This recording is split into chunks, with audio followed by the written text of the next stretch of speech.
आदाब, नमस्कार। मैं मुशर्रफ शमसी एक बार फिर ईरान और अमेरिका और इजराइल के दरमियान जो जंगें चल रही है उस पर ताज़ा अपडेट लेकर और उस खबर का विश्लेषण लेकर आपके सामने हाजिर हुआ हूँ। ईरान पर जो हमला हुआ 28 तारीख को, इजराइल और अमेरिका ने जो भयंकर बमबारी की, उसके बाद पूरा मशरिक़ी वस्ता का खित्ता जंग की आग में झोंका जा चुका है। लेकिन सिर्फ दो ममालिक ऐसे हैं मशरिक़ी वस्ता में जहां जंग की लौ नहीं पहुंची है, या यूं कहें ये दोनों ममालिक पूरी तरह पुरसकून है। ये दो ममालिक हैं सीरिया या शाम और दूसरा ओमान। ओमान में अमेरिका का अड्डा है, लेकिन उसके बावजूद ईरान ने उस अड्डे पर सिर्फ एक बार ड्रोन से हमला किया है। उसके बाद ओमान पर किसी तरह का कोई हमला नहीं हुआ। इसकी वजह यह है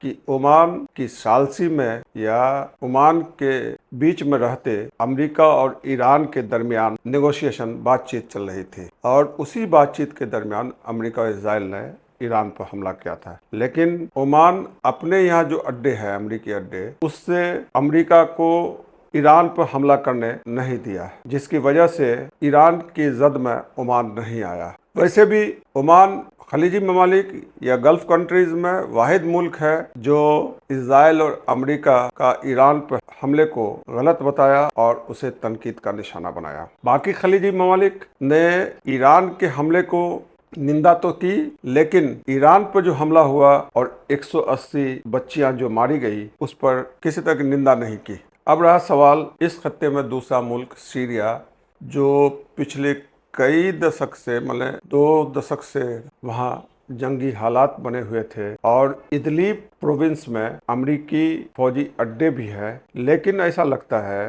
कि उस फौजी अड्डे तक ईरान की मिसाइल नहीं पहुंच पाई है, या वहाँ से ईरान पर हमला नहीं हुआ है। लेकिन समझने वाली बात यह है कि अमेरिका ने अपने सभी फौजियों को इरबिल, जो कुर्द इलाके, इराक के कुर्द इलाके हैं, वहां पहुंचा दिए थे शाम से, और सारे अमेरिकी फौजियों को खलीजी ममालिक या गल्फ कंट्रीज के फौजी अड्डे पर जमा कर रखे थे।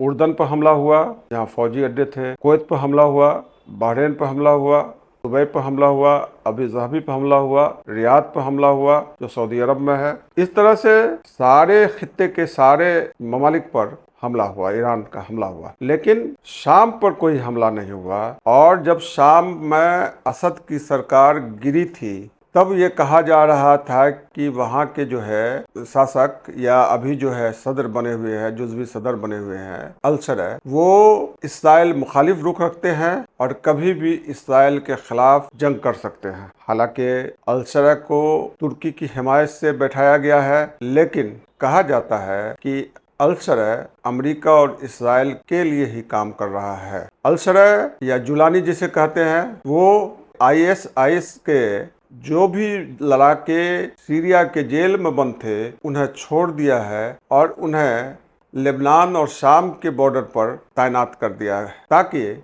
लेबनान पर जब इस्राएली हमले हो तो वहां से लोग भागकर शाम की तरफ ना आए। लेबनान और शाम का जो बॉर्डर है वो खुला हुआ है। अब जबकि हिजबुल्लाह ने इस्राएल पर हमला किया है या मकबूजा फलस्तीन पर हमला किया है, तो हिजबुल्लाह पर गोलान की पहाड़ी से इस्राएल बमबारी कर रहा है। गोलान की पहाड़ी पहले आधा शाम के पास था और आधा इस्राएल के पास था, लेकिन जैसे ही अल-शरा या जुलानी हुकूमत में आया, तो जुलान की पूरी पहाड़ी जो है, जुलान या गोलान जो भी कहें, पूरी पहाड़ी इस्राएल के कब्जे में आ चुकी है। अभी भी अब वक्त है कि जुलानी के एक्ट करने का। तुर्की या जुलानी या अल-शरा वो ये देख रहा है ईरान इजराइल और अमेरिका को इस खित्ते में कितना कमजोर कर सकता है, और जैसे ही अमेरिका अपना बोरिया बिस्तर खित्ते से उठाता है, हो सकता है कि जुलानी के लड़ाका या तुर्की एक बार फिर इस्राइल को पीछे हटाने के लिए या मकबूजा फ़लस्तीन से हटाने के लिए हमला कर सकते हैं, या ईरान का साथ दे सकते हैं। शाम का जो एरिया है या शाम मुल्क है, वो उसकी अपनी एक स्ट्रेटेजिक महत्व है। जब तक असद हुकूमत थी या बशर अल-असद का शासन था शाम में, तब तक इसराइल या अमेरिका ईरान पर हमला करने की जुरात नहीं कर पाया था। लेकिन शाम में असद सरकार के गिरने के बाद इसराइल की हिम्मत बढ़ी और वो ये जुगाड़ में लग गया कि किसी तरह ईरान में तख्ता पलट कर दें और अपने मवाफिक के हुकूमत वहाँ पर कायम करें, ताकि इसराइल इस इलाके का अकेला बॉस रहे, अकेली ताकत रहे और उसका मुकाबला कोई भी हमसाया मुल्क न कर सके और वो एक ग्रेटर इसराइल पर अपना काम कर सके।